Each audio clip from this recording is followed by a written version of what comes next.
తాకట్టులో ఉన్న బంగారాన్ని విడిపించి ఆ రోజున్న మార్కెట్ ధర కట్టి మిగిలిన డబ్బును మీకు అందిస్తుంది కొమ్మూరి గోల్డ్. నమస్తే, నేను ముఖేష్. ప్రస్తుతం జగన్ జాతకం ప్రకారం రాబోయే రోజుల్లో జగన్ భవిష్యత్తు ఎలా ఉండబోతుంది? చాలా మంది పండితులు కొంతమంది చెప్తున్నారు 2029లో ఆయనే సీఎం అవుతాడని చెప్పేసి. నిజంగానే జగన్ గారికి అయ్యే అవకాశం ఉందా? ఆ యోగం కనిపిస్తుందా? అసలు ఆ యోగం ఉందా లేదా అనేది కూడా మనం ఒకసారి తెలుసుకునే ప్రయత్నం చేద్దాం. దీని గురించి పూర్తిగా వివరించడానికి మనతో పాటు ఉన్నారు ప్రముఖ జ్యోతిష్య వాస్తు పండితులు దింటకుర్తి మురళీకృష్ణ గారు. గతంలో 2 రాష్ట్రాలలో కూడా ఎవరు గెలుస్తారు, ఏ పార్టీ అధికారంలోకి వస్తుంది, ఎవరు ముఖ్యమంత్రి అవుతారని కూడా చెప్పినటువంటి ఏకైక వ్యక్తి మన శ్రీ దింటకుర్తి మురళీకృష్ణ గారు. గురువు గారు నమస్కారం. నమస్తే అన్న, హరి ఓం. సార్, ముఖ్యంగా చెప్పండి, దూకుడు పెంచబోతున్నాడా? జగన్ జాతకం ఎలా ఉండబోతుంది? 2029లో ఈయన సీఎం అవ్వబోతున్నారా? ఏం చెప్తారు? సీఎం అవుతారా లేదా అనేది మనం ఇంతకుముందు కూడా ఒకసారి మీరు అడిగారు, మనం వీడియో చేసాం చాలా క్లియర్గా. ఓకే, అంటే ఎప్పుడు కూడా ఫ్యూచర్ అంటే ఎప్పుడో జరగబోయే వాటిని మనం ముందే చూసుకోవడం దేనికి అని అంట. కానీ అప్పుడు చాలామంది కోరిక మేరకు మనం ఆ వీడియో చేసాము. 2029లో ఈయనకి పూర్తిగా సీఎం అయ్యే యోగం అయితే క్లియర్గా లేదు. ఓకే, ఎందుకంటే ఈయన ఎవరితోన్నా కలవటమో ఎవరిదన్నా సపోర్ట్ తీసుకుంటే కనుక ఉండే ఛాన్సెస్ ఉండొచ్చు. అది అంటే రాజకీయంగా ఎటువంటి పరిణామాలు వస్తాయో చూసి మనం ఒక 1 year బిఫోర్ మనం ప్రిడిక్ట్ చేయడం కరెక్ట్. కానీ సింగిల్గా 2029లో మాత్రం ఈయనకి బలం లేదు. కానీ గత కొంతకాలంగా మీరు అడిగినట్లుగా ఆయన యొక్క దూకుడు పెరిగిందా, ఓకే, ఏ విధంగా ఉండబోతుంది, గోచార బలం అంటే ఏ విధంగా ప్రభావం చూపిస్తుంది జాతకం మీద ఒకసారి విశ్లేషణ చేద్దాం. 21/12/1972 అర్ధరాత్రి 1:40 పులివెందుల 6 నక్షత్రం. ఇది అంటే వాళ్ళ దగ్గర సోర్స్ నుంచి మనకి వచ్చింది. అంటే ఎప్పుడైతే మనం లాస్ట్ ఎలక్షన్ ప్రెడిక్షన్ అప్పుడు మొత్తం కూటమి ప్రభుత్వాన్ని ప్లస్ అంటే కూటమి నాయకులది అండ్ వైఎస్ జగన్మోహన్ రెడ్డి గారిది వీళ్ళందరిది వేసి మనం ఒక చార్ట్స్ ప్రిపేర్ చేసి మాట్లాడుతున్నప్పుడు జనరల్గా ఏంటంటే ఇంటర్నెట్లో మనకి దొరికే సమాచారం కొంతవరకే ఉంటుంది. ఆ సమాచారంలో జనరల్గా ఎవరిదైనా టైమ్ ఆఫ్ బర్త్ మధ్యాహ్నం 12 గంటలు వేస్తారు బై డిఫాల్ట్. ఓకే, కొంతమంది మాత్రం కరెక్ట్గా తెలిస్తే మాత్రం మనం తీసుకుంటాం. అది మనం మధ్యాహ్నం 12 గంటల్లో మనం వేసి తీసుకున్నప్పుడు దగ్గర సోర్స్ నుంచి మనకి ఆయన యొక్క టైమ్ ఆఫ్ బర్త్ మనకు వాళ్ళు చెప్పడం జరిగింది. మీరు ఇలా చెప్తున్నారు గురువుగారు, మరి ఈ టైమ్ ఆఫ్ బర్త్ ప్రకారం చూడండి, చూసి ఆయనకి ఛాన్సెస్ ఎలా ఉన్నాయో చెప్పండి అని చెప్పారు. లాస్ట్ ఎలక్షన్లో మనం ఆ టైమ్ ఆఫ్ బర్త్ మార్చి కూడా చూసినా కూడా బలాలు లేవు. అదే మనం ఆ విషయాన్ని వాళ్ళకి చాలా క్లియర్గా చెప్పాం. మరి 2029లో కూడా ఈయనకి ముఖ్యమంత్రి దాకా వచ్చే అంత బలం జాతక రీత్యా లేదు. కానీ మరి ఇప్పుడు గోచారంలో ఎటువంటి ఛాన్సెస్ ఉన్నాయి? చాలా అద్భుతమైన యోగాలు ఏర్పడిపోతున్నాయి. ఓకే, అంటే ఏ విధంగా అంటే పార్టీని లాస్ట్ ఇయరే మనం మాట్లాడుకున్నాం. ఓకే, పార్టీని పూర్వవైభవం తెచ్చే ఛాన్సెస్ ఆయనకి కనబడుతున్నాయి అని లాస్ట్ ఇయర్లో మనం అంతకుముందు మనం మాట్లాడుకున్న వీడియో చూస్తే మనకి అర్థమైపోద్ది చాలా క్లియర్గా. ఇప్పుడు ప్రజెంట్ గురువు యొక్క సంచారం కర్కాటకంలో నడుస్తుంది.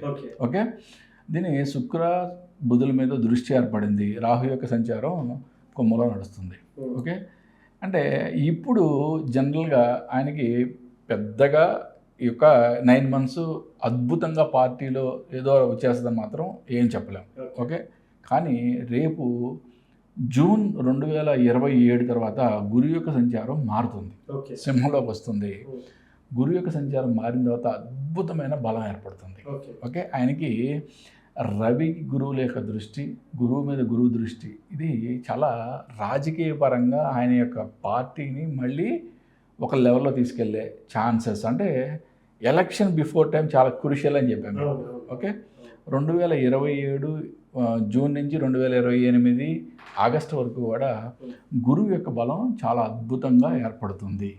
ఓకే, కాకపోతే ఇక్కడ ఒక ప్రాబ్లం ఏంటంటే కరెక్ట్గా ఎలక్షన్ టైం బిఫోర్ రాహు యొక్క సంచారం ధనస్సులోకి వస్తుంది. అంటే జన్మ గురువు మీద జన్మ రాహుతో పాటు గోచర రాహు కూడా రావటం. మనం జన్మ రాహువు గురువు కలిసి ఉంటేనే మనం దాన్ని ఒక బంధన యోగం అంటాం. దాన్ని అది ఎప్పుడు యాక్టివేట్ అవుతుంది అనేది మనం మాట్లాడుకుంటూ ఉంటాం జనరల్గా. అంటే ఒక విధంగా చెప్పాలంటే ఎలక్షన్ బిఫోర్ మళ్ళీ యాక్టివేట్ అయ్యే ఛాన్స్ ఉంది. ఓకే, అంటే ఎలక్షన్ బిఫోర్ కనుక కూటమి ప్రభుత్వం ఏదన్నా కేసులో ఏదైనా కేసులో అరెస్ట్ వరకు వెళ్ళే ఛాన్సెస్ కూడా ఉన్నాయి జగన్ గారికి. కానీ అది కనుక జరగపోతే ఆ అరెస్ట్ అనేది జరగపోతే అంటే ఇక్కడ నేనేదో అంటే రెండు విధాలుగా చెప్తున్నాను అనుకోవద్దు. ఎందుకంటే ఆ ఛాన్సెస్ నాకు చాలా ఎక్కువ కనబడుతున్నాయి. ఓకే, కలెక్టర్ ఎలక్షన్ బిఫోర్ అది మరి అంటే మామూలుగా మాట్లాడుకుంటే మనం జాతక విశ్లేషణ కాకుండా మామూలుగా మాట్లాడుకుంటే ఎవరు కూడా ఎలక్షన్ ముందు ఎవరు కూడా అటువంటి సాహసం చేయరు. చేస్తే అది అంతే కదా. కాబట్టి నేను అందుకనే ఏంటంటే జరగపోతే అని కూడా మాట్లాడుతున్నాను. ఓకే, జరగపోతే ఆయనకి 2029 న్యూమరాలజీ ప్రకారంగా కానీ జాతక రీత్యా కానీ కొంచెం బలాలు గట్టిగానే ఉన్నాయి. ఈయనతో పాటు ఏదన్నా ఒక మంచి ఏ పార్టీతో ఆయన సంఖ్యానం అవుతారో మనం చెప్పలేం కదా. ఓకే, ఇప్పుడు రాజకీయాల్లో ఏంటి పర్మనెంట్ శత్రువులు పర్మనెంట్ మిత్రులు ఎవరు ఉండరు కదా. ఎవరెవరితోనే కలుస్తారు, ఏది ఎలా జరుగుతుంది ఎవరికి తెలియదు, అంతేనే కదా. అటువంటిది ఏదైనా జరిగితే మాత్రం ఈయనకి ఎటువంటి బలాలు ఉందనేది మనం ఒక 1 year బిఫోర్ మనం క్లియర్గా మాట్లాడుకోవాలి.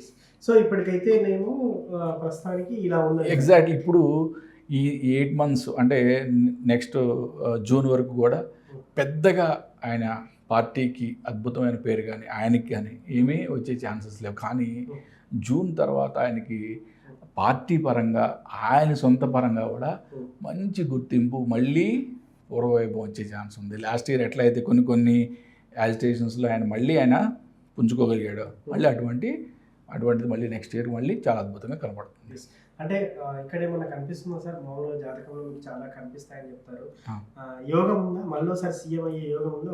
అదేనా 2000 ఇప్పుడు జనరల్గా ఎలక్షన్స్ మనకి 2029 కదా. అంటే ఇప్పుడు మనం 2029 బేస్ చేసుకొని మాట్లాడుతున్నాం. ఇప్పుడు సపోజ్ 2028లో ఎలక్షన్ జరిగింది అనుకో, ఈయనకి అవకాశం ఉందని చెప్తాం. 2029లో జనరల్గా మనం బేస్ చేసుకొని మాట్లాడుతున్నాం కాబట్టి ఆ టైంలో ఈ గోచార బలం చాలా వీక్గా ఉంది. ఇప్పుడు మనం ఇక్కడ తెలంగాణ ఎలక్షన్లో మాట్లాడాం. ఇప్పుడు ఎన్నో యోగాలతో పుట్టిన కేసీఆర్ గారు గోచార బలం వీక్ అయిపోయాడని చెప్పి మాట్లాడాం. ఏం పెద్దగా బలాలు లేని రేవంత్ రెడ్డి గారికి అద్భుతమైన బలాలు ఏర్పడని చెప్పాం. మరి రేవంత్ రెడ్డి గారి జాతకంలో 2028లో ఎలక్షన్ జరుగుతుంది కదా, అప్పుడు కూడా ఆయన అదృష్టం బాగుంది చూడండి. మళ్ళీ ఆయన గురించి మళ్ళీ ఇంకొకసారి సెపరేట్గా మాట్లాడదాం మనం. అంటే 5 years తర్వాత మళ్ళీ ఆయనకి ఆ బలాలు ఏర్పడబోతున్నాయి. అంటే ఆయనకి ఛాన్సెస్ మళ్ళీ కూడా ఎక్కువగా ఉన్నాయి. అంటే అట్లా 28లో అయితే కనుక ఈయనకి కొంచెం బలం చాలా ఎక్కువ ఉందంటే మిగతా వాళ్ళ బలాలు కూడా బేరేజ్ వేసుకొని చెప్పొచ్చు. కానీ 29లో మనం ఎలక్షన్లో అయ్యే ఛాన్స్ ఉంది అనే మ్యాక్సిమం ఛాన్సెస్ అదే ఉంది. కాబట్టి అప్పటికి 29కి అయితే కనుక బలం లేకపోగా బంధన యోగం అనేది యాక్టివేట్ అవుతుంది. ఇది ఒక అంటే కొంచెం విచారించదగ్గ విషయమే. ఓకే, అది 1.5 year రాహు అక్కడ ఉంటుంది కదా, ధనసులో రాహు 1.5 year ఉంటుంది. అంటే ఎన్ని రోజులు ఉంటారని కాదు, అంటే అక్కడ అరెస్ట్ అయ్యే ఛాన్సెస్ ఉంది ఏదో కేసులో.